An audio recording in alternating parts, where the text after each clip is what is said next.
Branch ખાતે જે એક તપાસ ચાલી રહી છે, જેમાં કે રાજકોટની એક પ્રાઇવેટ હોસ્પિટલના વિડીયો અને સીસીટીવી હેક કરીને જે વિડીયો વાયરલ કરવામાં આવે એ બાબતે એક અન્ય આરોપી જેનું નામ રોહિત સંજય સિસોદિયા છે, એમની દિલ્હી ખાતેથી ધરપકડ કરી અને કોર્ટમાં એને રજૂ કરી અને 6 દિવસમાં રિમાન્ડ મેળવેલા છે.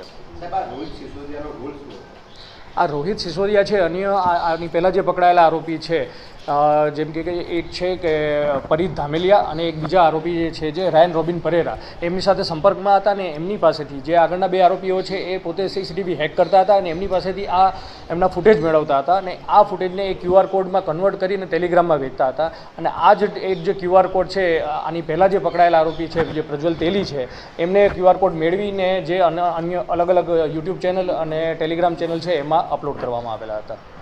સાહેબ, આરોપી અત્યાર સુધીમાં કેટલા રૂપિયા કમાયા છે, કેટલા સમયથી આ કામમાં સંકળાયેલો છે? અત્યાર સુધીની પૂછપરછમાં આવ્યું છે કે આ આરોપી 1.5 વર્ષથી પહેલાં જે નેટફ્લિક્સ છે, હોટસ્ટાર છે એવી ચેનલના સબસ્ક્રિપ્શન વેચતા હતા પહેલાં, અને છેલ્લા 9 મહિનાથી આ જે સીસીટીવીની જે પ્રવૃત્તિ છે વેચવાની એમાં સંલગ્ન થયેલો છે. અને 8 મહિનાથી આ જે અન્ય આરોપી જે પરીત ધામેલિયા અને બીજા જે આરોપી છે રાયન રોબિન પરેરા એના સંપર્કમાં હતા અને અત્યાર સુધીમાં અંદાજે 1 લાખની આસપાસ જેટલી રકમ એને આ પ્રકારની એક્ટિવિટીથી મળેલી છે. એજ્યુકેશન બેકગ્રાઉન્ડ સાહેબ શું છે? આ આરોપીએ DMLTનો અભ્યાસ કરેલો છે ને હાલ પોતે ઘરે ઘરે જઈને જે lab connection blood samples connect કરતા હોય છે એમનું એ કામ કરતા હતા. આ કેસમાં સર હવે કોઈ આરોપી બાકી રહ્યા છે પકડવા?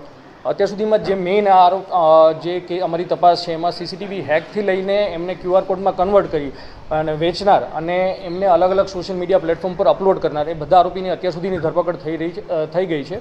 અને અમે આ બધા 7 આરોપીઓ અત્યારે અમારી પોલીસ કસ્ટડીમાં હોય એની પૂછપરછ કરી રહ્યા છીએ. જો અન્ય કોઈ બી આરોપીની કંઈ પૂછપરછમાં નીકળશે તો એમની ધરપકડ કરવામાં આવશે.